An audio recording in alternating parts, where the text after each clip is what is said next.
Hello hello hello, good evening good evening good evening guys, क्या हाल चाल है तुम लोग के भाई। कंपनी लॉ का प्रिपरेशन किस तरीके से चल रहा है? आज आप लोग बताना कि 11 बजे लाइव आऊं कि नहीं आऊं। 11 बजे क्या सीक्रेट क्वेश्चंस को लीक कर दूं? 11 बजे आके क्या आप लोग को इंपॉर्टेंट क्वेश्चंस बता दूं, जो इंपॉर्टेंट क्वेश्चंस कल के एग्जामिनेशंस में छपने वाले हैं? कुछ और इंपॉर्टेंट क्वेश्चंस बता दूं, मतलब और थोड़ा छोटा कर दूं?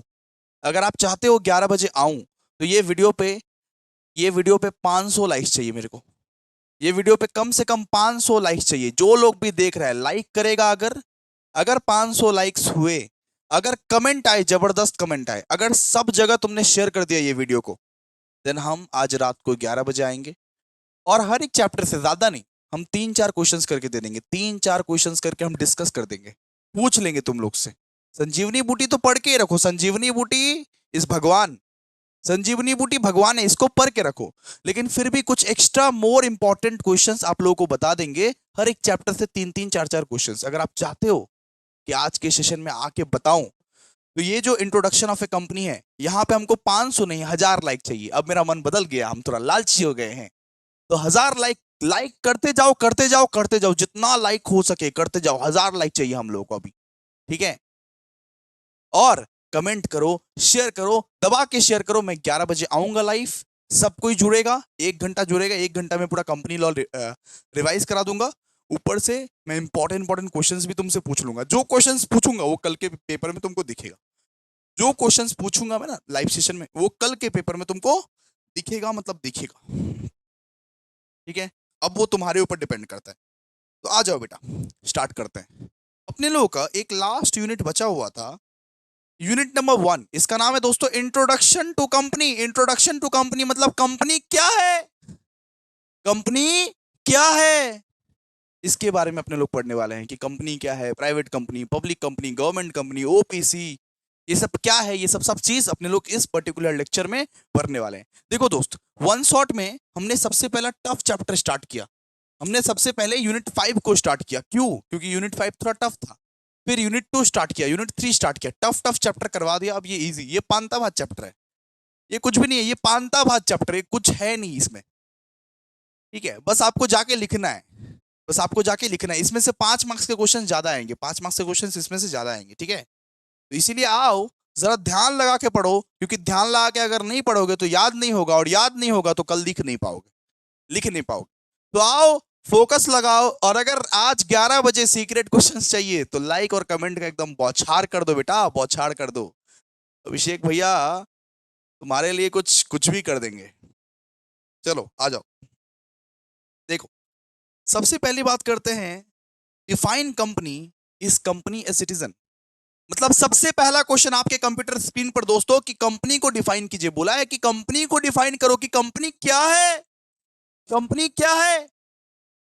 और क्या कंपनी एक सिटीजन है? इसका मतलब ये बोलना चाह रहा है, क्या कंपनी पर्सन है, क्या कंपनी हम लोग के जैसे एक पर्सन है? ये जस्ट बोलना चाह रहा है, क्या हम लोग कंपनी को एक पर्सन ट्रीट करते हैं?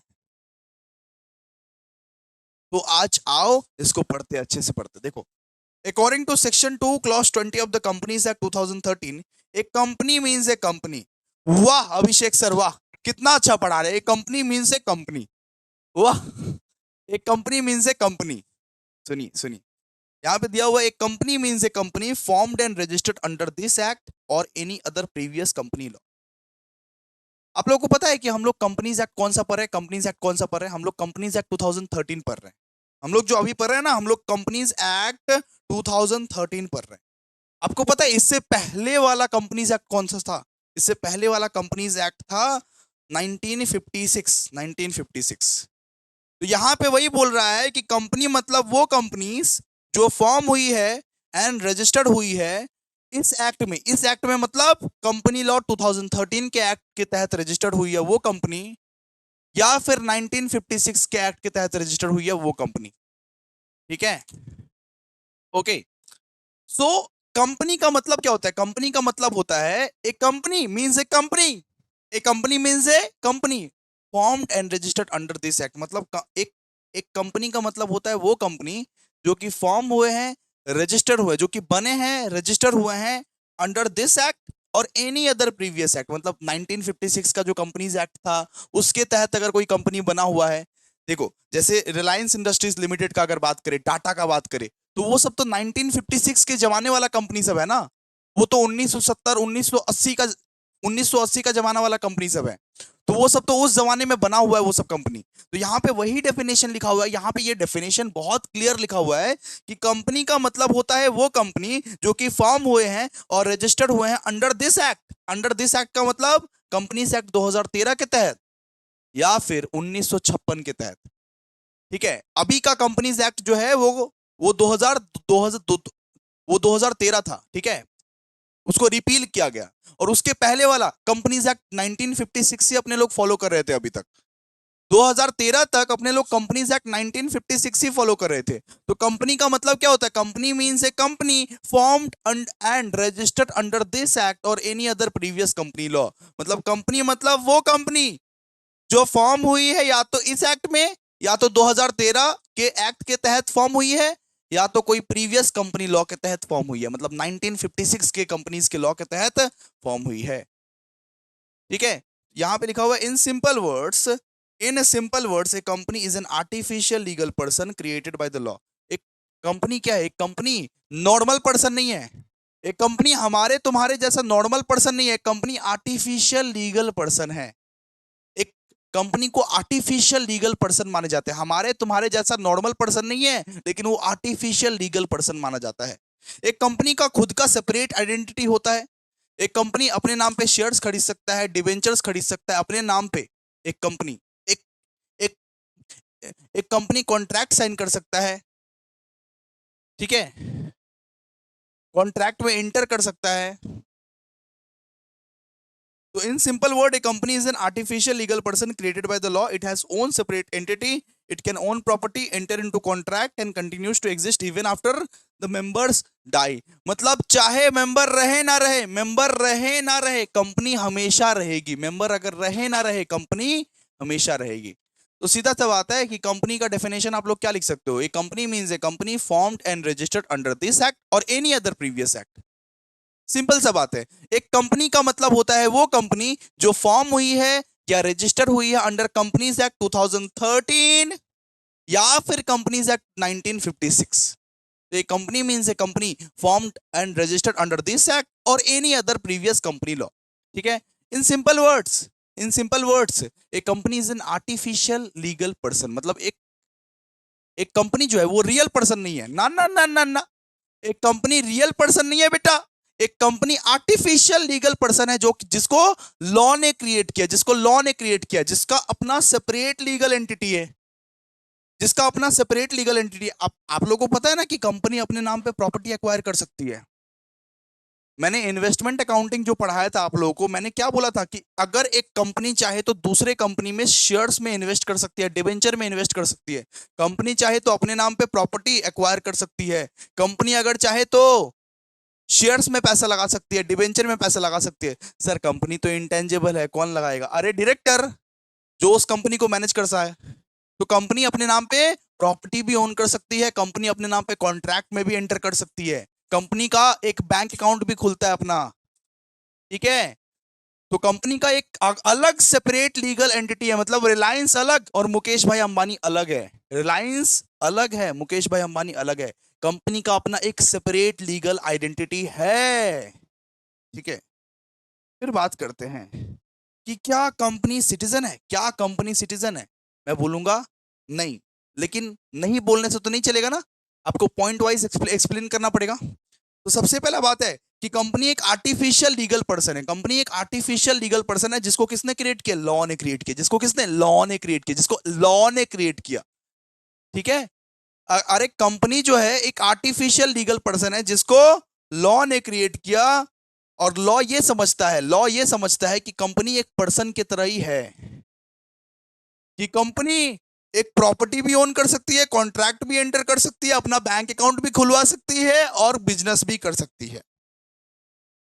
कि कंपनी अपने नाम पे प्रॉपर्टी भी एक्वायर कर सकती है, कॉन्ट्रैक्ट भी एंटर कर सकती है, बिजनेस भी कर सकती है। तो आर्टिफिशियल लीगल पर्सन है कंपनी, ऐसा माना जाता है लॉ की तरफ से। लॉ ऐसा मानती है कि कंपनी जो है, कंपनी वो एक आर्टिफिशियल लीगल पर्सन है, ठीक है। सेपरेट लीगल एंटिटी, आप लोगों को सैलोमन वर्सेस सैलोमन का जो केस स्टडी था वो प्रो बैच में बहुत बढ़िया तरीके से समझाया था, डिटेल में समझाया था। लेकिन अभी ये सब करके कोई फायदा नहीं, अभी ये सब पढ़ के कोई फायदा नहीं। बस एक रेफरेंस दे देना आप लोग, सैलोमन वर्सेस सैलोमन, ठीक है। केस स्टडी मत पढ़ना, बस रेफरेंस दे देना। अच्छा, सेपरेट लीगल एंटिटी का मतलब क्या होता है? सेपरेट लीगल एंटिटी का मतलब होता है कि कंपनी अलग और उसके मेंबर्स अलग। कंपनी अलग है और उसके शेयर होल्डर अलग है। कंपनी का अपना सेपरेट लीगल आइडेंटिटी है, सेपरेट आइडेंटिटी है उसका। कंपनी अपने नाम पे ओन कर सकती है प्रॉपर्टी, अपने नाम पे कॉन्ट्रैक्ट कर सकती है, अपने नाम पे बैंक खुलवा सकती है।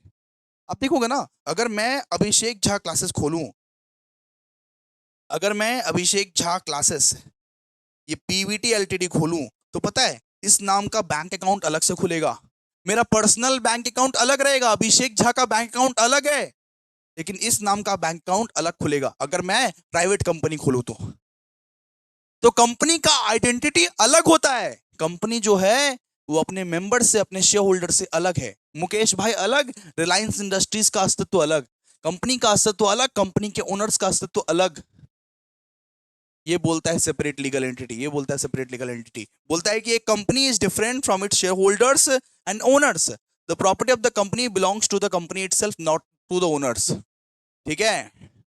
वो जो कंपनी का जो प्रॉपर्टी है, कंपनी में जो इतना सारा प्रॉपर्टी है वो कंपनी का है, वो ओनर्स का नहीं है, वो ओनर्स का नहीं है।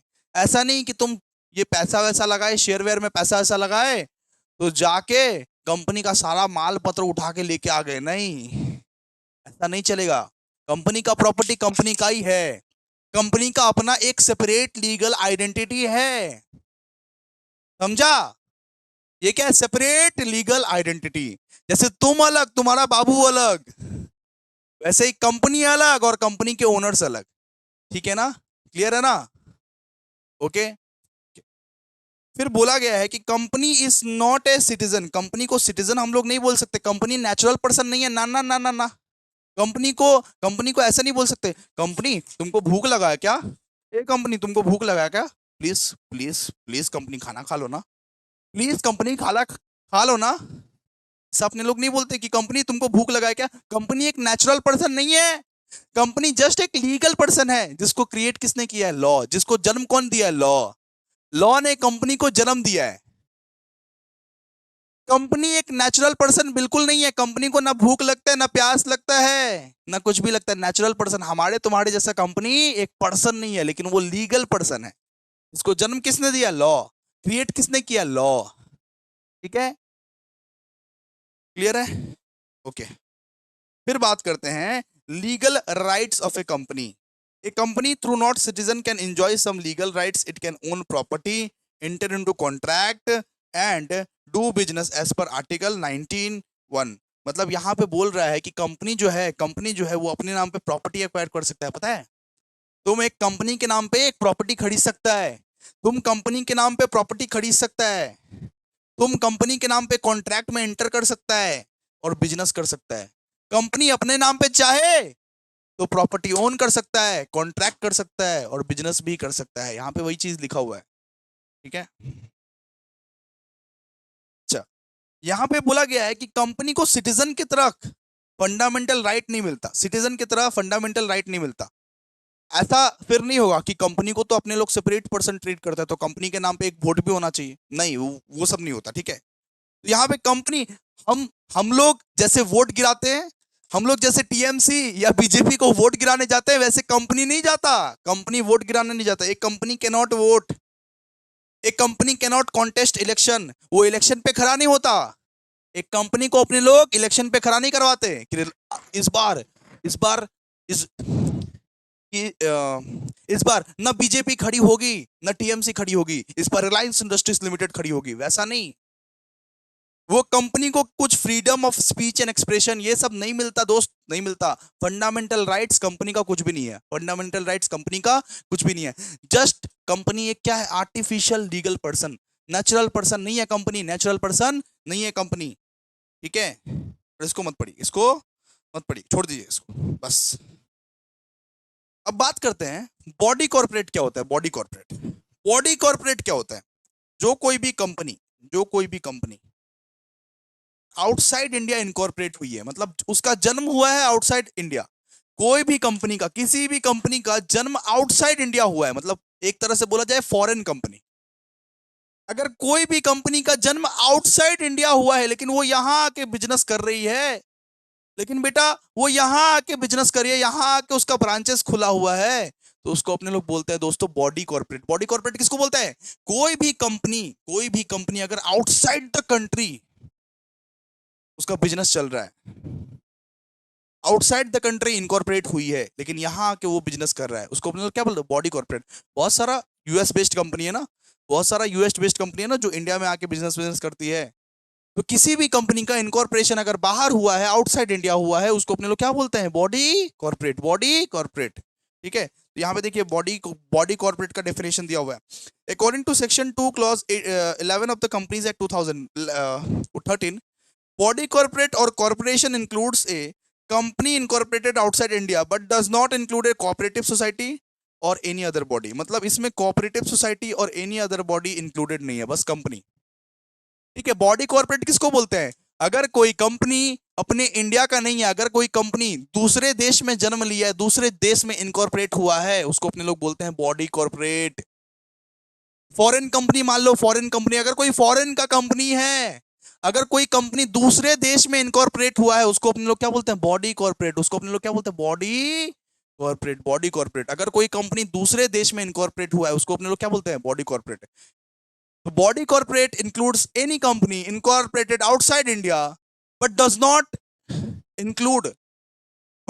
Include cooperative society and any other body. ऐसे आप लिख दीजिएगा, ठीक है।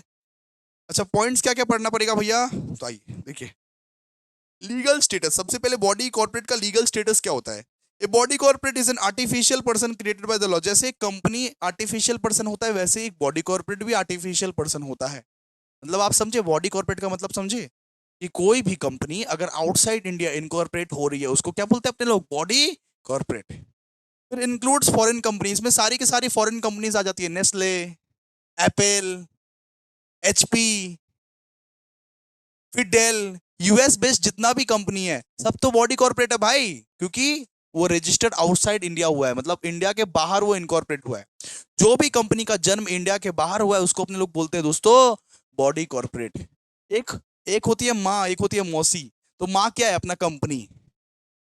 अरे कंपनी किसको बोलते हैं? कंपनी बोलते हैं जो रजिस्टर हुआ है अपना ही इंडिया में, अपना ही इंडिया में उसका जन्म हुआ है, उसको बोलते हैं कंपनी। मौसी किसको बोलेंगे बेटा? मौसी, मौसी बोलेंगे बॉडी कॉर्पोरेट में, मौसी बोलेंगे बॉडी कॉर्पोरेट को, कि इनकॉर्पोरेट हुआ है बाहर वाले देश। जो जो कंपनी इनकॉर्पोरेट हुआ है बाहर वाले देश में, उसको अपने लोग क्या बोलेंगे? Body corporate, body corporate.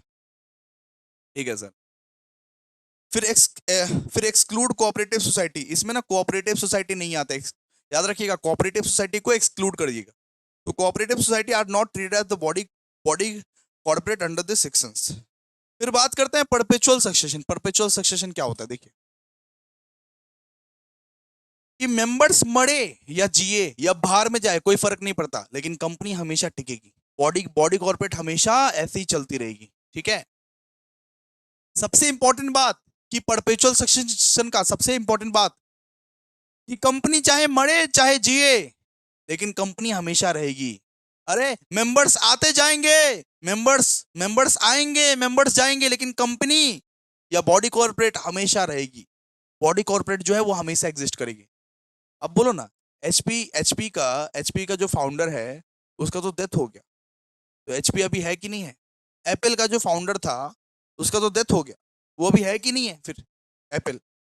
तो कंपनी एग्जिस्ट करती है, बॉडी कॉर्पोरेट एग्जिस्ट करती है, मेंबर्स चाहे रहे मेंबर ना रहे, बॉडी कॉर्पोरेट एग्जिस्ट करती है। फिर कॉमन सील। कॉमन सील का मतलब थप्पा, कॉमन सील का मतलब थप्पा। It may have a common seal which acts as an official signature. मतलब कंपनी का जो ऑफिशियल सिग्नेचर होता है ना, उसको अपने लोग क्या बोलते हैं? Common seal. तो बॉडी कॉर्पोरेट का भी ऑफिशियल सिग्नेचर रहता है, बॉडी कॉर्पोरेट का भी ऑफिशियल सिग्नेचर रहता है। ठीक है ना। Separate liability. Members are not personally responsible for the company's debt. मतलब मान लो कि कंपनी का कुछ उधार उधार चल रहा है, इसके लिए मेंबर्स पर्सनली लायबल उसके लिए नहीं है, मेंबर्स पर्सनली लायबल उसके लिए नहीं है, मेंबर्स पर्सनली लायबल उसके लिए नहीं है, ठीक है। चलो आ जाओ। अब अब पढ़ते हैं प्राइवेट कंपनी। प्राइवेट कंपनी क्या होता है? प्राइवेट कंपनी क्या होता है? तो according to section 2 clause 68 of the Companies Act, a private company means a company having a minimum paid up share capital as may be prescribed. यहाँ पे बोला गया कि प्राइवेट कंपनी उसको बोलते हैं जिसका एक minimum paid up share capital हो। Minimum paid up share capital, minimum paid up share capital जो प्रेस्क्राइब किया हुआ वो आर्टिकल ऑफ एसोसिएशन में, आर्टिकल ऑफ एओए में minimum paid up share capital prescribe किया हुआ हो, उसको अपने लोग बोलते हैं क्या? Private company. Restrict the right to transfer it share, यहाँ पे क्या बोला गया है कि प्राइवेट कंपनी में आप अपने शेयर्स को ट्रांसफर नहीं कर सकते।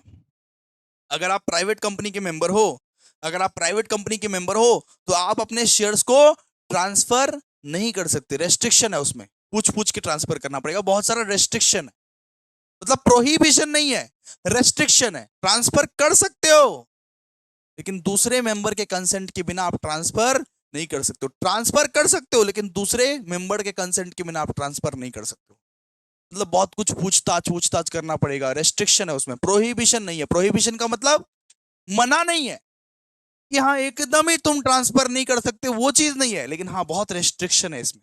रेस्ट्रिक्शन ये है कि दूसरे दूसरे मेंबर से पूछ के वो लोग अगर सहमति देता है फिर कर सकते हो ट्रांसफर, वरना नहीं। Limits the number two the member of 200, मतलब यहाँ पे बोला गया है कि प्राइवेट कंपनी इसको बोलते हैं जिसका मेंबर्स 200 के अंदर अंदर हो, जिसका जिसका जिसका मेंबर्स 200 के अंदर अंदर है। And prohibits any invitation to the public to subscribe for it shares, and prohibits any invitation to the public to subscribe for it shares, मतलब कि पब्लिक को इन्विटेशन नहीं मिलेगा, मतलब पब्लिक को नहीं बुलाएंगे सब्सक्राइब करने के लिए। जैसे कि पब्लिक कंपनी में होता है ना कि प्रोस्पेक्टस इशू करते हैं अपने लोग, प्रोस्पेक्टस इशू करते हैं, पब्लिक को बुलाते हैं। तो यहाँ पे पब्लिक को अपने लोग नहीं बुलाते हैं कि आइए ना हमारा शेयर खरीद लीजिए ना, पब्लिक को नहीं बुला सकते इस इधर, ठीक है। तो मेन पॉइंट्स क्या पड़े प्राइवेट कंपनी का, देखिए ना, मेन पॉइंट्स क्या पड़े। सबसे पहले भैया रेस्ट्रिक्शन ऑफ शेयर ट्रांसफर, कि शेयर ट्रांसफर पे रेस्ट्रिक्शन लगा दिया गया है कि शेयर हम लोग ट्रांसफर नहीं कर सकते without the consent of other members.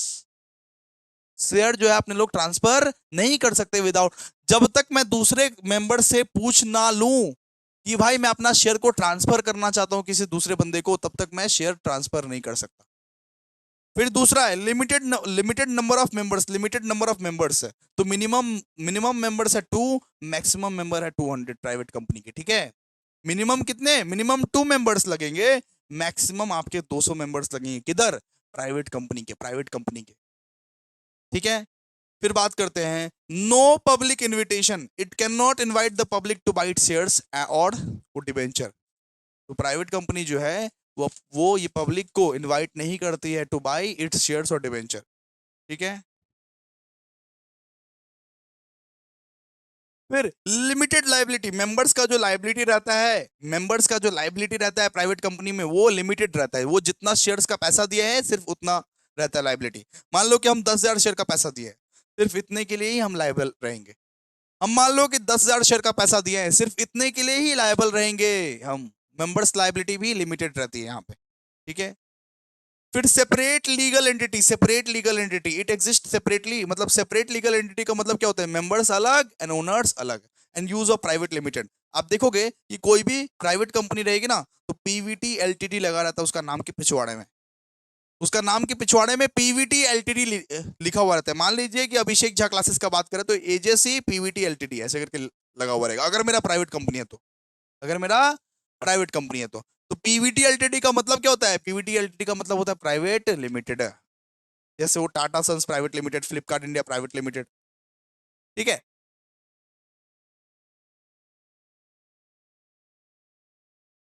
अच्छा, अब बात करते हैं पब्लिक कंपनी का। तो पब्लिक कंपनी क्या होता है? पब्लिक कंपनी वो होता है जो प्राइवेट कंपनी नहीं होता है।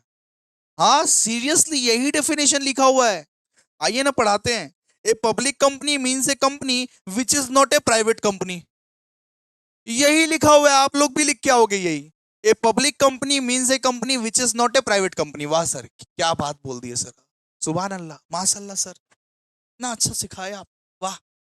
A public company means a company which is not a private company, ये तो अच्छा लग रहा है, ठीक है। तो according to section 2 clause 71 of the Companies Act, यहां पे क्या बोलता है कि एक पब्लिक कंपनी वो कंपनी है जो कि एक प्राइवेट कंपनी नहीं है, and has a minimum paid up share capital as may be prescribed. मतलब जितना उसका आर्टिकल ऑफ एसोसिएशन में लिखा हुआ रहेगा ना, जितना उसका आर्टिकल ऑफ एसोसिएशन में लिखा हुआ रहेगा उतना minimum paid up share capital उसका हो, उसका मिनिमम, उतना उसका minimum paid up share capital हो जितना उसका आर्टिकल ऑफ एसोसिएशन में लिखा हुआ रहेगा। मतलब कि बोला गया है कि पब्लिक कंपनी वो कंपनी है जो कि प्राइवेट कंपनी नहीं है। पब्लिक कंपनी वो कंपनी है जो कि प्राइवेट कंपनी नहीं है, और उतना उसका minimum paid up share capital हो जितना उसका प्रेस्क्राइब किया हुआ है आर्टिकल ऑफ एसोसिएशन में, जितना आर्टिकल ऑफ एसोसिएशन में जितना minimum paid up share capital prescribe किया हुआ है। ठीक है, फिर बोला हुआ है a public limited company can invite the public to buy its shares और debenture and there is no restriction on transfer of shares. मतलब बोला गया है कि पब्लिक कंपनी ना अपने सारे के सारे शेयर होल्डर्स को बुला सकती है कि आओ, सारे के सारे पब्लिक को बुला सकती है, आओ हमारे शेयर्स खरीदो। मतलब पब्लिक कंपनी प्रोस्पेक्टस इशू कर सकती है, अपने शेयर होल्डर को बुला सकती है। एक पब्लिक कंपनी भैया प्रोस्पेक्टस इशू कर सकती है, पब्लिक को बुला सकती है कि आ जाओ हमारे शेयर्स खरीदो, हमारे डिबेंचर खरीदो, कोई रिस्ट्रिक्शन नहीं है। सुन, एक प्राइवेट कंपनी ना, एक प्राइवेट कंपनी पब्लिक को नहीं बुला सकता टू बाई इट्स शेयर्स कि आओ हमारा शेयर खरीदो, नहीं। लेकिन एक पब्लिक कंपनी अपने शेयर्स खरीदने के लिए, अपने डिबेंचर्स खरीदने के लिए बुलाती है, सबको बुलाती है, बुला सकती है, कोई रेस्ट्रिक्शन नहीं है, कोई रेस्ट्रिक्शन नहीं है। ठीक है, तो आओ देखो, सबसे पहले मैक्सिमम नंबर्स। एक पब्लिक कंपनी में मिनिमम मिनिमम 7 मेंबर्स चाहिए, मिनिमम 7 मेंबर्स चाहिए, मिनिमम 7 मेंबर्स। और मैक्सिमम नंबर्स का कोई भी लिमिट नहीं है, मैक्सिमम कितना भी मेंबर्स रख सकते हो। अगर आपको एक पब्लिक कंपनी खोलना है मेरे दोस्त, मिनिमम 7 मेंबर्स चाहिए, और मैक्सिमम का कोई लिमिट ही नहीं है, मैक्सिमम कितना भी आप रख सकते हो, मैक्सिमम कितना भी रख सकते हो। फिर बात करते हैं ट्रांसफर ऑफ शेयर्स। शेयर्स जो है वो फ्रीली ट्रांसफरेबल है, कोई भी यहाँ पे रेस्ट्रिक्शन नहीं है, किसी को भी आप अपना शेयर्स को ट्रांसफर कर सकते हो, कोई दिक्कत नहीं है अगर आप पब्लिक कंपनी के शेयर्स होल्ड करते हो तो। फिर बात करते हैं public invitation. It can invite the public to subscribe to its shares और डिबेंचर। मतलब कि पब्लिक कंपनी जो है वो अपने शेयर्स और डिबेंचर्स को सब्सक्राइब करने के लिए बुला सकती है, पब्लिक को बुला सकती है, पब्लिक को। मिनिमम डायरेक्टर, कम से कम पब्लिक कंपनी में 3 डायरेक्टर तो लगेगा ही लगेगा, कम से कम पब्लिक कंपनी में 3 डायरेक्टर तो लगेगा ही लगेगा। वो डायरेक्टर चैप्टर में आप लोगों को पढ़ाए थे कि प्राइवेट कंपनी में दो दो डायरेक्टर लगता है, पब्लिक कंपनी में 3 डायरेक्टर लगता है। फिर यूज ऑफ लिमिटेड, अगर मेरा मान लो कि पब्लिक पब्लिक कंपनी हो, अगर मेरा मान लो पब्लिक कंपनी हो, तो मेरा मेरा कंपनी का नाम ऐसा रहेगा, एजेसी लिमिटेड। AJC limited. अगर वही जगह पे मेरा कंपनी का नाम अगर मान लो कि प्राइवेट कंपनी है तो ऐसा लिखा रहेगा, AJC Pvt LTD, Pvt LTD. ठीक है, सो अपना ये पब्लिक पब्लिक कंपनी क्या क्या है भैया बताइए ना। जैसे state bank of India, state bank of India, जैसे स्टेट बैंक ऑफ इंडिया, जैसे Reliance industries limited, Reliance industries limited, जैसे टाटा स्टील लिमिटेड। अच्छा, वो पब्लिक सेक्टर नहीं है, ना ना ना ना ना, उसको पब्लिक सेक्टर मत समझिए। ये पब्लिक कंपनी और पब्लिक सेक्टर अलग अलग है। मतलब ये पब्लिक कंपनी मतलब वो कंपनी जो लिस्टेड होता है, जिसके आप शेयर्स खरीद सकते हो, जो फ्रीली शेयर्स को बेच सकता है। ठीक है, जो जो थोड़ा बड़ा वाला कंपनी होता है। आइए अब बात करते हैं अपने लोग कि प्राइवेट लिमिटेड कंपनी और पब्लिक लिमिटेड कंपनी का डिफरेंस। वेरी इंपॉर्टेंट है आप सबके एग्जामिनेशंस के लिए, very very very important difference पढ़ेंगे दोस्तों, प्राइवेट लिमिटेड कंपनी का और पब्लिक लिमिटेड कंपनी का। सबसे पहले प्राइवेट लिमिटेड कंपनी जो है वो सेक्शन 2 क्लॉज 68 के अंदर आता है। ठीक है, प्राइवेट कंपनी जो है वो सेक्शन 2 क्लॉज 68 के अंदर आता है, और पब्लिक कंपनी जो है वो सेक्शन 2 क्लॉज 71 के अंदर आता है। अगर बात करें प्राइवेट कंपनी के मिनिमम मेंबर्स का, तो minimum minimum minimum 2 members requirement है। प्राइवेट कंपनी खोलने के लिए आपको कम से कम 2 मेंबर्स तो लगेंगे ही लगेंगे ना। प्राइवेट कंपनी खोलने के लिए आपको मिनिमम 2 मेंबर्स तो लगेंगे ही लगेंगे ना। और अगर पब्लिक कंपनी का बात करूं तो पब्लिक कंपनी खोलने के लिए मिनिमम टू मिनिमम 7 मेंबर्स तो लगेंगे ही लगेंगे आपको। ठीक है, मैक्सिमम का अगर बात करें तो प्राइवेट कंपनी खोलने के लिए आप लोगों को मैक्सिमम 200 मेंबर्स है। और और अगर ये पब्लिक पब्लिक कंपनी का ये बात करें तो मैक्सिमम लिमिट ऑफ मेंबर कुछ है ही नहीं, कितना भी मेंबर आप रख सकते हो। ठीक है। तो प्राइवेट लिमिटेड कंपनी का minimum minimum number of member भैया 2। अरे पब्लिक का 7। Maximum limit of member in case of private company भैया 200। एंड यहां पे तो कोई मैक्सिमम लिमिट है ही नहीं, पब्लिक कंपनी में कोई मैक्सिमम लिमिट है ही नहीं। मिनिमम लिमिट है कि मिनिमम 7 मेंबर चाहिए पब्लिक कंपनी खोलने के लिए, मैक्सिमम कोई लिमिट नहीं है। लेकिन अगर प्राइवेट कंपनी खोल रहे हो तो मिनिमम 2 मेंबर चाहिए और मैक्सिमम लिमिट यहाँ पे देख के रखा है 200। ठीक है। अच्छा, फिर बात करते हैं शेयर ट्रांसफर। अगर आप पब्लिक कंपनी खोल रहे हो तो पब्लिक ये कंपनी में फ्रीली आप शेयर को ट्रांसफर कर सकते हो, प्राइवेट कंपनी में फ्रीली शेयर को ट्रांसफर नहीं कर सकते। अगर आप पब्लिक कंपनी खोल रहे हो तो शेयर्स को आप फ्रीली ट्रांसफर कर सकते हो, फ्रीली ट्रांसफर कर सकते हो, लेकिन प्राइवेट कंपनी में फ्रीली ट्रांसफर नहीं कर सकते। फिर बात करते हैं पब्लिक इन्विटेशन, पब्लिक इन्विटेशन का। ठीक है। तो यहां पे अगर बात करें प्राइवेट ये कंपनी का, तो प्राइवेट कंपनी इनवाइट नहीं कर सकती टू बाई शेयर्स और डिबेंचर। सो प्राइवेट कंपनी अपने पब्लिक को इनवाइट नहीं कर सकती कि आइए ना हमारा शेयर खरीदिए ना। मान लो कि प्राइवेट कंपनी हूं मैं, आइए ना हमारा शेयर खरीदिए ना, ऐसा इनवाइट नहीं कर सकती private company. Private company invite नहीं कर सकती, can not invite public to by shares और डिबेंचर। लेकिन पब्लिक कंपनी अगर है तो वो इनवाइट कर सकती है पब्लिक को टू बाई शेयर्स और डिबेंचर। ठीक है। हमेशा प्राइवेट कंपनी के एंड में पीवीटी एलटीडी लिखा रहता है, प्राइवेट लिमिटेड लिखा रहता है, और हमेशा पब्लिक कंपनी के एंड में लिमिटेड लिखा रहता है, लिमिटेड लिखा रहता है। ठीक है। मिनिमम जो मिनिमम जो डायरेक्टर चाहिए वो प्राइवेट कंपनी में 2 और पब्लिक कंपनी में 3। आप लोगों को पढ़ाए थे कि प्राइवेट कंपनी में मिनिमम 2 डायरेक्टर चाहिए और पब्लिक कंपनी में मिनिमम 3 डायरेक्टर चाहिए, 3 डायरेक्टर चाहिए। बस आप लोगों को याद करना है बस, और क्या। ठीक है। अच्छा, अभी नेक्स्ट क्वेश्चन पे चलते हैं और फटाफट फटाफट अभी कंप्लीट करते हैं। ठीक है। बोला गया है कि define holding and subsidiary company. Holding and subsidiary company, तो होल्डिंग कंपनी क्या होता है? अगर एक कंपनी किसी दूसरे कंपनी को कंट्रोल करके रखी है, अगर अगर एक कंपनी के कंट्रोल में बहुत सारे कंपनीज है, बहुत सारे कंपनीज है, तो अपने लोग उसको बोलते हैं होल्डिंग कंपनी। जैसे एग्जाम्पल एग्जाम्पल जैसे कि टाटा सन्स मान लीजिए, अगर मान लीजिए कि टाटा सन्स, छोड़िए एग्जाम्पल्स, मान लीजिए कि ये टाटा सन्स है, टाटा सन्स। ठीक है। उसके कंट्रोल में टाटा मोटर्स भी है और टाटा स्टील भी है। मतलब अगर एक कंपनी किसी दूसरे कंपनी को कंट्रोल करके रखी है, अगर अगर एक कंपनी के कंट्रोल में दूसरे दूसरे कंपनीज भी है, उसको अपने लोग क्या बोलते हैं? Holding company. अगर एक कंपनी के कंट्रोल में दूसरे दूसरे कंपनीज भी है, उसको अपने लोग क्या बोलते हैं? Holding company. और जो कंपनी कंट्रोल में है उसको अपने लोग क्या बोलते हैं? Subsidiary company. सीधा सा बात है। होल्डिंग कंपनी किसको बोलते हैं? अगर कोई कंपनी किसी दूसरे कंपनी को अपने कंट्रोल में रखा हुआ है, मतलब सारा का सारा डिसीजन वो मेन कंपनी लेता है किसी दूसरे कंपनी के बिहाफ में, तो उसको अपने लोग बोलते हैं होल्डिंग कंपनी। और जो कंपनी को कंट्रोल में रखा हुआ है वो कंपनी को अपने लोग बोलते हैं सब्सिडरी कंपनी। समझाते हैं आप लोग को। जैसे मान लीजिए टाटा सन्स है, टाटा सन्स मतलब टाटा सन्स क्या है? टाटा, आप लोगों को अगर टाटा सन्स के बारे में बात करें तो वो क्या, एक बड़ा सा कंपनी है। टाटा सन्स क्या है? बड़ा सा कंपनी है। अब टाटा सन्स के अंदर बहुत सारे कंपनीज और आते हैं। अब टाटा सन्स के अंदर बहुत सारे कंपनीज आते हैं, जैसे मान लीजिए टाटा मोटर्स, जैसे मान लीजिए टाटा स्टील। ठीक है। तो इसका मतलब टाटा सन्स जो है वो टाटा मोटर और टाटा स्टील को कंट्रोल करता है। इसका मतलब क्या है कि ये सन्स एक बहुत बड़ा कंपनी है, उसके अंदर एक छोटे छोटे कंपनीज जो है वो कंट्रोल करता है। जियो का एग्जांपल लेते हैं ना, जियो, आप लोगों को जियो पसंद है ना, जियो का एग्जांपल लेते हैं। मान लीजिए कि जियो है।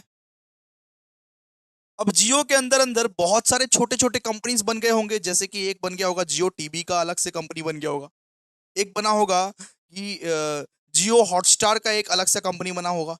ठीक है। एक एक जियो फाइबर का कंपनी बना होगा। ठीक है। जियो फाइबर का कंपनी बना होगा, अलग अलग कंपनी बन गया होगा। तो जियो जो इतना बड़ा कंपनी है, या रिलायंस जो इतना बड़ा कंपनी है, उसके अंदर में ये छोटे छोटे छोटे छोटे जो कंपनी है उसको जियो ही तो कंट्रोल कर रहा है। मतलब होल्डिंग कंपनी का मतलब क्या है? जब एक बहुत बड़ा सा कंपनी छोटे छोटे छोटे छोटे कंपनीज को अपने कंट्रोल में रखती है, कंट्रोल में करती है, उसको अपने लोग बोलते हैं होल्डिंग कंपनी। इस केस में ये टाटा सन्स क्या हो गया आपका? Holding company. और जिन कंपनीज को कंट्रोल में करती है उन कंपनीज को अपने लोग बोलते हैं subsidiary company, subsidiary company, subsidiary company, subsidiary company. मतलब आप ये बोल सकते हो कि टाटा सन्स कि आप ये बोल सकते हो कि टाटा सन्स का सब्सिडरी है कि टाटा मोटर्स और टाटा स्टील। आप बोल सकते हो कि टाटा सन्स का सब्सिडरी कंपनीज है टाटा मोटर्स और टाटा स्टील, क्योंकि टाटा सन्स जो है वो एक्वायर करता है टाटा मोटर्स और टाटा स्टील को, कंट्रोल करता है। तो टाटा सन्स क्या है, वो होल्डिंग कंपनी है, वो होल्ड करके रखती है सबको। और टाटा मोटर्स और टाटा स्टील क्या है, ये है सब्सिडरी कंपनी। मतलब जब एक बहुत बड़ा सा कंपनी किसी छोटे छोटे कंपनीज को कंट्रोल करती है, उसको अपने लोग बोलते हैं होल्डिंग कंपनी। और जिन कंपनी को वो कंट्रोल करती है, जिस कंपनी को वो कंट्रोल करती है, उसको अपने लोग बोलते हैं दोस्तों सब्सिडरी कंपनी। उसको अपने लोग क्या बोलते हैं, सब्सिडरी कंपनी, सब्सिडरी कंपनी। ठीक है, आई होप आप लोग समझ गए होंगे। गुड डेफिनेशन देखिए।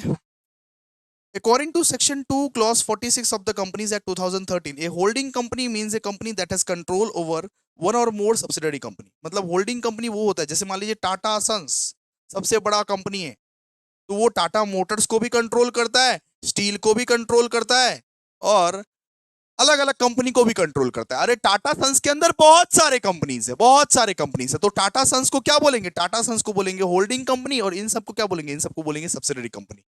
इन सबको अपने लोग बोलेंगे सब्सिडरी कंपनी। ठीक है, अब बात करते हैं दोस्तों कि सब्सिडरी कंपनी क्या होता है। सब्सिडरी कंपनी वही तो समझा दिए, सब्सिडरी कंपनी क्या होता है, कि टाटा सन्स को बोलते हैं होल्डिंग कंपनी, और जिन कंपनीज को कंट्रोल करके रखा है होल्डिंग कंपनी ने जिन जिन कंपनीज को कंट्रोल करके रखा है, उनको बोलते हैं सब्सिडरी कंपनी। जैसे आप आप लोग में से बहुत जन के भाई बहन लोग होंगे ना, तो आप लोग को किसने कंट्रोल कर रखा है, मम्मी ने। आप लोगों को किसने कंट्रोल करके रखा है, मम्मी ने। तो मम्मी को क्या बोलोगे, होल्डिंग।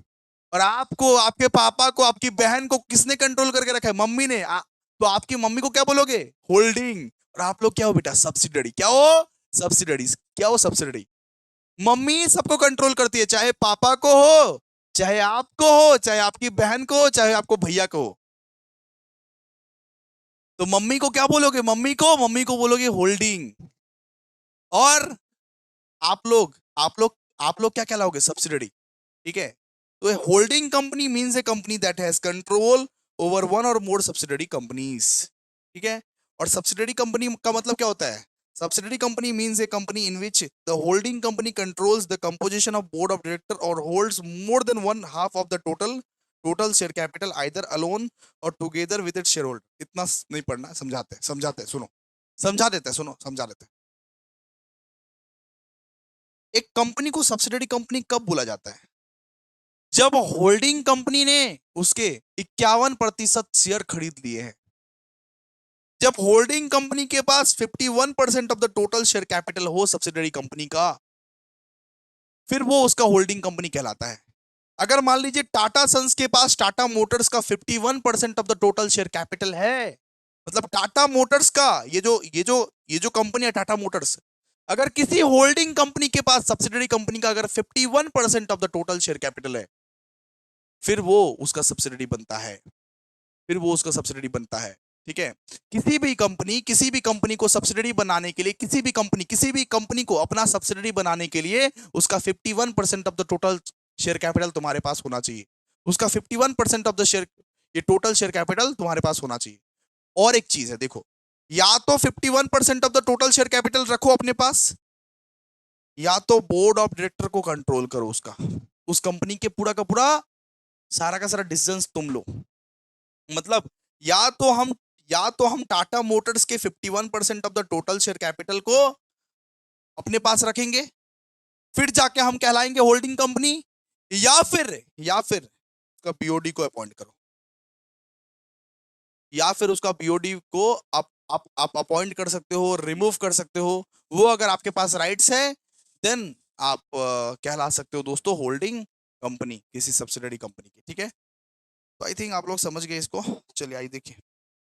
अच्छा, अपने लोग अभी पढ़ेंगे lifting of corporate will. Lifting of corporate will क्या होता है, लिफ्टिंग ऑफ कॉर्पोरेट विल क्या होता है। So the term lifting of corporate will means looking beyond the separate legal entity. मतलब लिफ्टिंग ऑफ कॉर्पोरेट विल ये बोलता है कि मैं मानता हूं कि आप कंपनी में सेपरेट लीगल एंटिटी को फॉलो करते हो, मैं मानता हूं कि आप कंपनी में सेपरेट लीगल एंटिटी को फॉलो करते हो, कि कंपनी अलग मेंबर्स अलग, कंपनी अलग मेंबर्स अलग। तो इसका तो कोई फालतू फायदा भी उठा सकता है।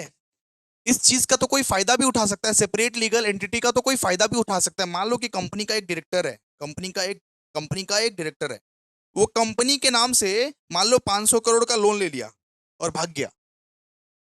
मतलब मान लो कि कंपनी का एक डायरेक्टर है, वो कंपनी के नाम से 500 करोड़ का लोन ले लिया और भाग गया। जब उसका कोर्ट में सुनवाई हुआ तो वो बोला कि सेपरेट लीगल एंटिटी है, मतलब कंपनी अलग और मेंबर्स उसके अलग, कंपनी अलग और मेंबर्स उसके अलग। मान लो कि कंपनी का कोई डायरेक्टर है, वो कंपनी में फ्रॉड कर दिया और भाग गया, वो कंपनी के नाम से फ्रॉड कर दिया और भाग गया। तो वो डायरेक्टर कोर्ट में जाके बोलता है कि अरे आप ही तो कंसेप्ट लिखे हैं, लॉ ही तो ये कंसेप्ट लिखा है, लॉ ही तो क्रिएट किया है सेपरेट लीगल एंटिटी को कि कंपनी अलग और मेंबर्स अलग, तो हमको तो दोषी नहीं होना चाहिए, ये सब काम तो कंपनी किया है। अरे वो डायरेक्टर बोला कि ये 500 करोड़ का फ्रॉड, ये 500 करोड़ का जो घपला है, ये तो कंपनी किया है क्योंकि मैंने तो कंपनी के नाम पे किया है। तो यहाँ पे कानून तो बोलता है कि कंपनी अलग, मेंबर्स अलग। तो उस केस में कोर्ट क्या करता है, वो पर्दा को उठा देता है, वो पर्दा को उठा देता है। यहाँ पे बोल रहा है लिफ्टिंग ऑफ कॉर्पोरेट व्हील, बहुत हो गया सेपरेट लीगल एंटिटी, अब वो पर्दा को उठाओ और वो पर्दे के पीछे जो जुल्म करने वाले वो डायरेक्टर है उसको पकड़ के घसीट के जेल में डालो।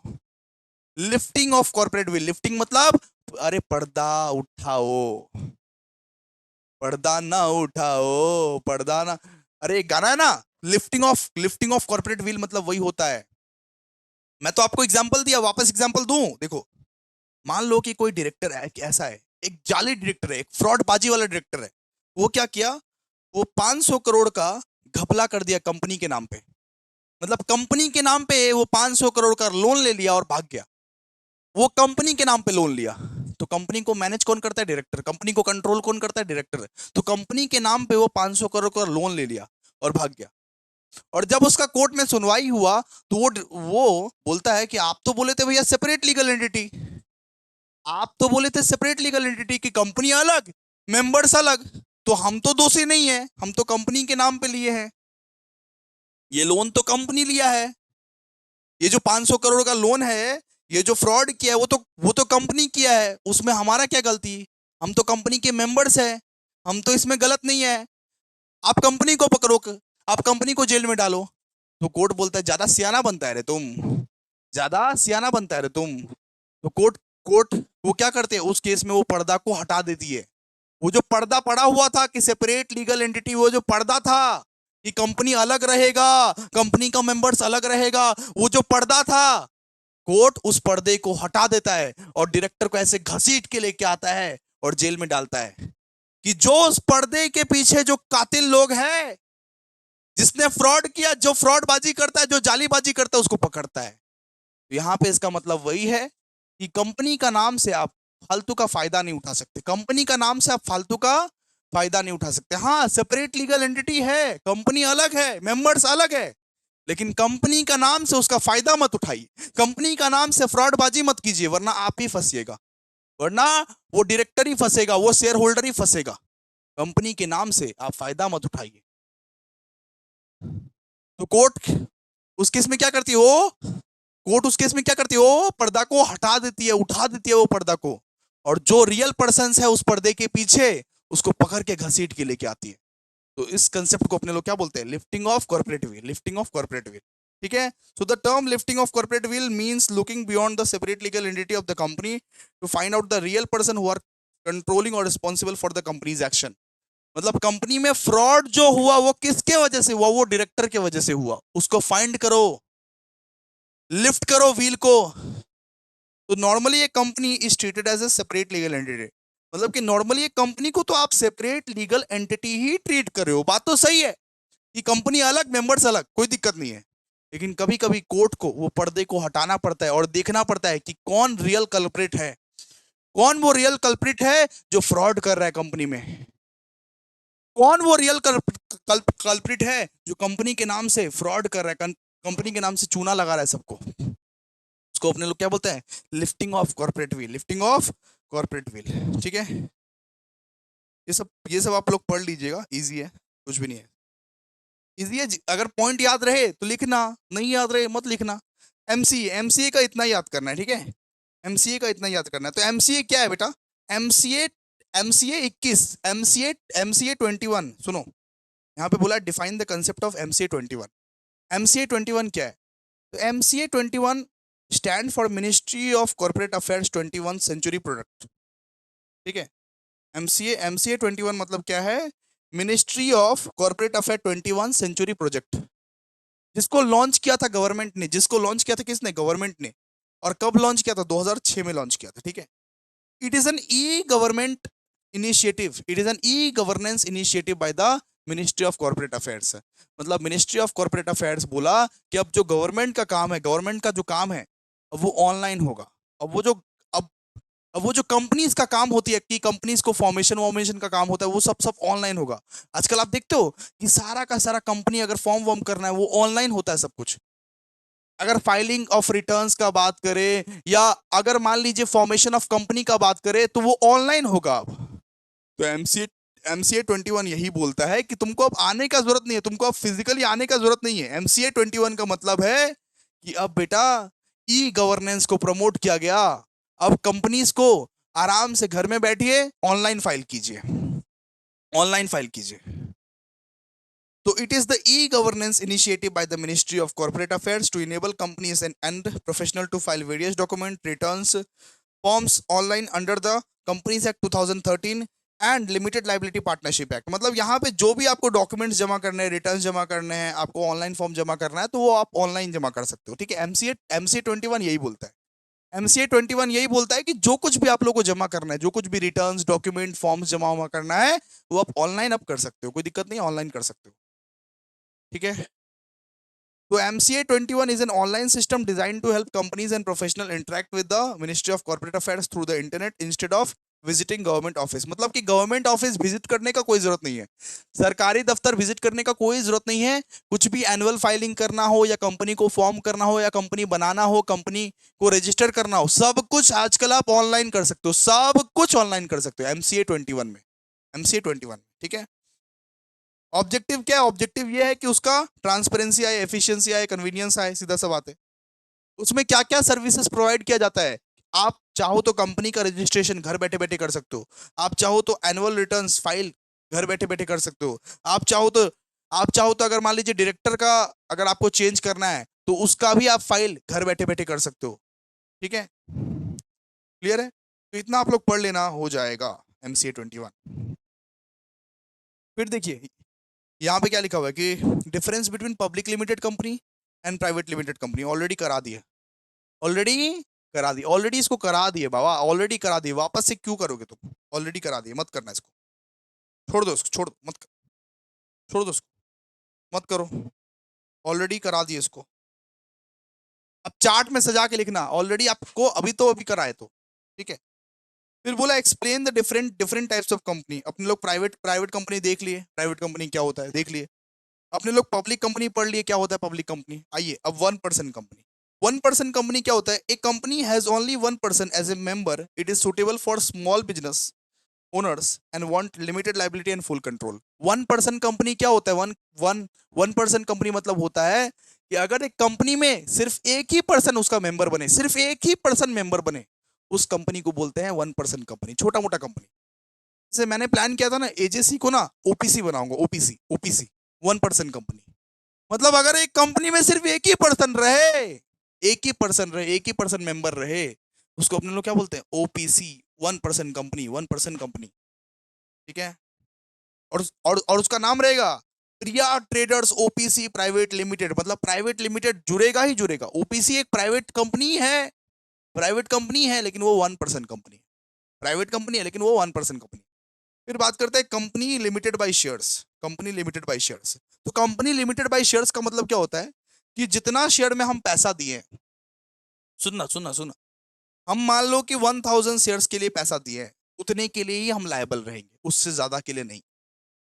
इन the company the liability of the member is limited to the unpaid amount of the shares. मतलब जितना शेयर्स का हम पैसा नहीं दिए हैं, उतने के लिए ही हम लायबल रहेंगे। जितना पैसा नहीं दिया, सुनो ना, 1000 में से मान लो कि 600 हम नहीं दिया, 1000 में से हम 1000 रुपए में से 1000 रुपए का पूरा शेयर हम खरीदे थे। ठीक है, एप्लीकेशन अलॉटमेंट मिला के हम लोग 600 दे दिए। 400 नहीं दिए ना, 400 अगर नहीं दिए तो ये क्या हमारा कंपनी लिमिटेड बाय शेयर, इतना का ही हमारे पास लाइबिलिटी, इतना का ही लाइबिलिटी, और कुछ पे नहीं करना है। In this company the liability of the member is limited to the unpaid amount of his shares. ठीक है, मतलब मान लो 1000 का शेयर है, उसमें उसमें 600 पे कर दिए, 1000 का शेयर है उसमें 600 पे कर दिए, 400 पे नहीं किए, तो ये क्या है बेटा आपका कंपनी लिमिटेड बाय शेयर। इसको इसको अपने लोग क्या बोलते हैं, कंपनी लिमिटेड बाय शेयर। फिर बात करते हैं कि company limited by guarantee.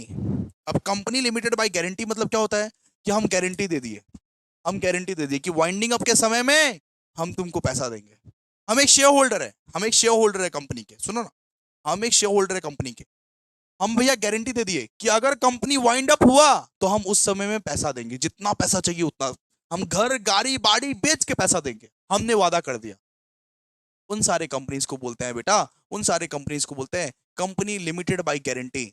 In this type the liability of the member is limited to the amount they agree to contribute. In case of winding up, it is usually formed by the charitable or non profit purpose। ठीक है, हमने वादा कर दिया, हमने starting starting में ही वादा कर दिया कि अभी तो हम कुछ पैसा नहीं देंगे, ना ना ना ना ना, अभी तो हम कुछ पैसा नहीं देंगे, लेकिन वाइंडिंग अप के समय में हम 5 लाख रुपए तक तुमको देंगे। ठीक है, तो कंपनी लिमिटेड बाय गारंटी एक ऐसा कंपनी होता है जहां पे शेयर होल्डर वादा करता है कि अभी तो हम कुछ पैसा नहीं देंगे, सॉरी अभी कुछ पैसा नहीं देंगे, लेकिन जब कंपनी वाइंड अप हो जाएगी, वाइंड अप मतलब जब कंपनी खत्म होने की कगार पे रहेगी, उस केस में हम आपको 5 लाख रुपए तक देंगे, 5 लाख रुपए तक देंगे आपको। एग्जाम्पल है educational trust and sport association, जो सब ट्रस्ट होता है ना, स्पोर्ट एसोसिएशन, उसमें ये सब रहता है कंपनी लिमिटेड बाय गारंटी। मतलब आप इंडिया में देखोगे आप इंडिया में देखोगे 90% ऑफ द कंपनीज जो है ना, 90% ऑफ द कंपनी जो है ना, वो कंपनी लिमिटेड बाय शेयर्स ही है, कंपनी लिमिटेड बाय शेयर्स ही है। अब कंपनी लिमिटेड बाय गारंटी क्या होता है, कंपनी लिमिटेड बाय गारंटी मतलब हम गारंटी दे दिए कि कभी कंपनी वाइंडिंग अप के स्टेज पे जाएगी तब हम 5 लाख रुपए तक खर्चा कर देंगे। ठीक है, फिर अनलिमिटेड कंपनी क्या होती है, अनलिमिटेड कंपनी का मतलब होता है कि हम कि ऐसा कंपनी में हम पैसा लगाए हैं, ऐसा कंपनी में हम पैसा लगाए जहां पे लाइबिलिटी क्या अनलिमिटेड है, जहां पे लाइबिलिटी अनलिमिटेड है, कि कभी भी कंपनी अगर वाइंडिंग अप होगी तो हमको घर बारी गाड़ी बेच के भी, घर गाड़ी बारी बेच के भी हमको पैसा देना पड़ेगा कंपनी को। जहां पे मेरा लाइबिलिटी अनलिमिटेड है, ऐसा कंपनी में हम पैसा लगा रहे हैं जहां पे मेरा लाइबिलिटी क्या है बेटा अनलिमिटेड है, कि कभी भी कुछ हुआ, कभी भी कंपनी अगर वाइंडिंग अप हुआ, कभी भी अगर कंपनी को जरूरत पड़ा पैसा का, तो घर बारी गाड़ी सब कुछ बेच के मैं पर्सनली रिस्पॉन्सिबल हूं उसके लिए। In this company the liability of the member is unlimited, meaning they are personally responsible for the debt of the company. Rare in India है, ठीक है, रेयर इन इंडिया, बहुत रेयर है ये सब, बहुत रेयर है अनलिमिटेड कंपनी, रेयर है ये सब। अनलिमिटेड कंपनी मतलब कि अगर कंपनी को कुछ हुआ तो घर बारी गाड़ी बिक जाएगा मेरा, हमको सब कुछ बेच के, कब बेच के वो कंपनी का सारा डेट चुकाना पड़ेगा, कंपनी का डेट का चुकाना पड़ेगा, ये कंपनी का लोन फोन चुकाना पड़ेगा हमको, उसको अपने उस उन सारे कंपनीज को अपने लोग बोलते हैं अनलिमिटेड कंपनी। ठीक है, फिर होता है होल्डिंग कंपनी, ऑलरेडी पढ़ लिए हैं holding company. Subsidiary company already पढ़ लिए हैं। बात करते हैं गवर्नमेंट कंपनी। अब गवर्नमेंट कंपनी क्या होता है, जो कंपनी गवर्नमेंट ओन करती है उसको बोलते हैं गवर्नमेंट कंपनी। ऐसा लिखने से हो जाएगा क्या, नहीं, तो इसको इसको पढ़िए अच्छे से, देखिए। A company in which not less than 51% of the paid up share capital is held by the central or state government or jointly or both। समझिए इस बात को, एक कंपनी है, अगर उसमें 51% या 51% से ज्यादा पेड अप शेयर कैपिटल्स या तो सेंट्रल गवर्नमेंट या तो स्टेट गवर्नमेंट या तो दोनों मिलके इन्वेस्ट करता है, उसको उन उन कंपनीज को अपने लोग बोलते हैं गवर्नमेंट कंपनी। मतलब कोई भी कंपनी में सुनिए ना, बात को सुनो, कोई भी कंपनी में अगर 51% of the paid up share capital, 51% of the ये paid up share capital central government या फिर स्टेट गवर्नमेंट या फिर दोनों जॉइंटली मिलके इन्वेस्ट करता है, उसको अपने लोग क्या बोलते हैं, गवर्नमेंट कंपनी, गवर्नमेंट कंपनी। जैसे स्टेट बैंक ऑफ इंडिया हो गया, जैसे भारत हेवी इलेक्ट्रिकल हो गया। ठीक है, सीएससी सुने हो, सीएससी, सीएससी आप लोग सुने हो, सीएससी का 49% ममता दीदी के पास है और 51% संजीव गोयनका के पास है। सीईएससी का 49% वेस्ट बंगाल गवर्नमेंट के पास है स्टेक, और 51% जो है वो संजीव गोइंका के पास है। तो क्या सीईएससी एक गवर्नमेंट कंपनी है क्या? ना ना ना ना, बिल्कुल भी नहीं। सीईएससी एक गवर्नमेंट कंपनी बिल्कुल भी नहीं है। वो गवर्नमेंट कंपनी कब बनती? जब एक गवर्नमेंट, जब कोई भी गवर्नमेंट, या तो सेंट्रल गवर्नमेंट या तो स्टेट गवर्नमेंट, कोई भी कंपनी का 51% of the paid up share capital, 51% of the paid up share capital held करती है, एटलीस्ट 51% ऑफ द ये paid up share capital held करती है। A company in which not less than 51% of the paid up share capital is held by the central or state government or jointly। मतलब एक company का अगर at least 51% of the ये paid up share capital central government या state government या jointly both held कर रही है, उस कंपनी को अपने लोग क्या बोलते हैं? उस कंपनी को अपने लोग बोलते हैं गवर्नमेंट कंपनी। उन कंपनीज को अपने लोग क्या बोलते हैं? Government company. फिर बात करते हैं फॉरेन कंपनी। फॉरेन कंपनी मतलब एक ऐसा कंपनी, फॉरेन कंपनी मतलब एक ऐसा कंपनी जो इनकॉर्पोरेट तो हुआ है बाहर, लेकिन इंडिया में भी ऑपरेट कर रहा है। जैसे एप्पल का बिजनेस, एप्पल एप्पल कहाँ कहाँ उसका जन्म हुआ है? यूएस में। एप्पल, एचपी और डेल का कहाँ उसका जन्म हुआ है? यूएस में। लेकिन वो बिजनेस कहाँ चला रहा है? इंडिया में। मतलब फॉरेन कंपनी मतलब एक ऐसा कंपनी जिसका इनकॉर्पोरेशन बाहर हुआ है, आउटसाइड इंडिया हुआ है, लेकिन फिर भी इंडिया में बिजनेस कर रहा है, फिर भी इंडिया में बिजनेस कर रहा है। A company incorporated outside India but having a place of business in India through an agent or an office, उसको अपने लोग क्या बोलते हैं? Foreign company. फॉरेन कंपनी उसको बोलते हैं, फॉरेन कंपनी। ठीक है। फिर सेक्शन 8 कंपनी, वेरी इंपॉर्टेंट, बहुत important, very very very important. Section 8 company, section 8 company मतलब कोई ऐसा कंपनी जो फॉर्म किया गया है वो चैरिटी के पर्पस के लिए, जो फॉर्म किया गया है चैरिटी के पर्पस के लिए। एक company formed for promoting commerce, art, science, charity और एनी अदर यूजफुल ऑब्जेक्टिव। मतलब अगर एक चैरिटेबल इंस्टीट्यूशन फॉर्म किया गया, एक चैरिटेबल इंस्टीट्यूशन फॉर्म किया गया, उसका कंपनी का नाम देना, उसको अपने लोग क्या बोलते हैं? Section 8 company. सेक्शन 8 कंपनी एक कंपनी जो चैरिटी के पर्पस से फॉर्म किया गया है, उन कंपनीज को अपने लोग नाम देते हैं section 8 company. Section 8 company, section 8 company. ठीक है। एंड रजिस्टर्ड कंपनी मतलब क्या होता है? रजिस्टर्ड कंपनी मतलब होता है जो कंपनी कंपनीज एक्ट 2013 या कोई दूसरा एक्ट के तहत रजिस्टर्ड हो। जो जो जो जो कंपनी कंपनीज एक्ट 2013 या फिर दूसरे एक्ट के तहत रजिस्टर्ड हो, उसको अपने लोग क्या बोलते हैं? Registered company. Registered company, registered company. ठीक है। यहाँ पे बोला है अपने लोगों को कि ओपीसी को एक्सप्लेन कीजिए, तो ओपीसी को तो अपने लोग जान लिए हैं। बोला है कि भैया आप वो गवर्नमेंट कंपनी को एक्सप्लेन कीजिए, कर दिए एक्सप्लेन गवर्नमेंट कंपनी को। बोला है फॉरेन कंपनी को, एसोसिएट कंपनी को और रजिस्टर्ड कंपनी को। अच्छा, एसोसिएट कंपनी क्या होता है? एसोसिएट कंपनी आप लोगों को नहीं पता है। एसोसिएट कंपनी क्या होता है? सुनिए, एसोसिएट कंपनी का मतलब होता है अगर आप किसी कंपनी का 20% शेयर या 20% शेयर से ज्यादा कंट्रोल कर रहे हो ना, आप एसोसिएट कंपनी कहलाते हो। आप एसोसिएट कंपनी कहलाते हो। ठीक है। A company in which another company has an significant influence but which is not a subsidiary company means control at least 20% of the ये total share capital in participation in business decision। मतलब अगर कोई company आपके company का 20% of the 20% of the share capital acquire किया ना, उसको बोलते हैं दोस्तों एसोसिएट कंपनी। सब्सिडरी कंपनी मतलब क्या होता था? अगर होल्डिंग कंपनी ने कोई भी कंपनी का 51% ऑफ द शेयर एक्वायर किया, उसको अपने लोग बोलते हैं सब्सिडरी कंपनी। एसोसिएट कंपनी किसको बोलते हैं? अगर कोई दूसरा कंपनी आपका एटलीस्ट 20% शेयर एक्वायर किया है, आपका अगर 20% शेयर एक्वायर किया है, एटलीस्ट वो 20% शेयर एक्वायर किया है, तो उसको अपने लोग बोलते हैं दोस्तों एसोसिएट कंपनी। एसोसिएट कंपनी बोलते हैं उसको, एसोसिएट कंपनी बोलते हैं उसको। ठीक है।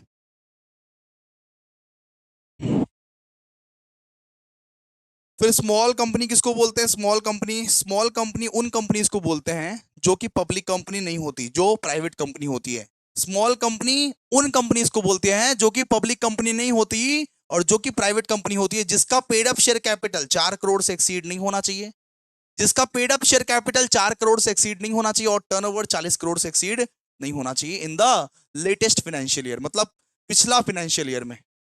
ठीक है। जिसका paid up share capital 4 crore से एक्सीड नहीं करना चाहिए और टर्नओवर 40 करोड़ से एक्सीड नहीं करना चाहिए in the previous financial year, in the previous financial year. उन कंपनीज को अपने लोग बोलते हैं दोस्तों स्मॉल कंपनीज, उन कंपनीज को बोलते हैं दोस्तों स्मॉल कंपनीज। ठीक है, इसको बस हो गया, बात खत्म। एसोसिएट पढ़ लीजिएगा, वेरी इंपॉर्टेंट है, वेरी इंपॉर्टेंट। ठीक है, एक company in which another company has significant influence, मतलब सिग्निफिकेंट इन्फ्लुएंस मतलब अगर मान लो कि तुम्हारे कंपनी पे किसी और कंपनी का थोड़ा दबदबा है, अगर तुम्हारे कंपनी पे किसी और कंपनी का थोड़ा सा दबदबा है, दबदबा, उसको बोलते हैं सिग्निफिकेंट इन्फ्लुएंस। मतलब अगर मान लो कि तुम्हारे कंपनी का at least 20% of the total share capital कोई दूसरा कंपनी एक्वायर करके बैठा हुआ है, उसको बोलते हैं दोस्तों एसोसिएट कंपनी, उसको अपने लोग बोलते हैं एसोसिएट कंपनी। अगर तुम्हारा कंपनी का कोई दूसरा company at least 20% of the total share capital acquire करके बैठा हुआ है, उसको अपने लोग क्या बोलते हैं एसोसिएट कंपनी, एसोसिएट कंपनी। फिर स्मॉल कंपनी किसको बोलते हैं? स्मॉल कंपनी वो एक कंपनी होता है जो कि पब्लिक कंपनी नहीं होता है, जो कि प्राइवेट कंपनी होता है, जो कि प्राइवेट कंपनी होता है, पब्लिक कंपनी नहीं होता है, जो प्राइवेट कंपनी होता है और जिसका paid up share capital 4 crore से एक्सीड नहीं कर किया हो और जिसका टर्नओवर जो है पूरा साल में 40 करोड़ से एक्सीड नहीं किया हो as per the latest financial year, उसको अपने लोग क्या बोलते हैं? स्मॉल कंपनी, स्मॉल कंपनी बोलते हैं, स्मॉल कंपनी। ठीक है, बात समझ में आए आप लोगों को? Done. तो दोस्त हम लोगों ने पूरा का पूरा यूनिट 1 बहुत बढ़िया तरीके से खत्म कर दिया। अब 1-2 बार 3 बार 4 बार उसको रीड कीजिए, ऑटोमेटिकली याद हो जाएगा दोस्त, और कल का एग्जाम आप लोग का बहुत बढ़िया जाए। अगर आप चाहते हो 11 बजे सीक्रेट क्वेश्चंस लेके आऊं तो प्लीज एक बार कमेंट जरूर कर देना। Thank you so much guys, thank you so much. Read कर लो घर में, हो जाएगा भाई, हो जाएगा, इजी तो है, बहुत सारे चैप्टर्स है, कुछ ऑप्शंस में भी छोड़ोगे ना, ठीक है, तो हो जाएगा। चलो थैंक यू सो मच, एक कमेंट जरूर कर देना।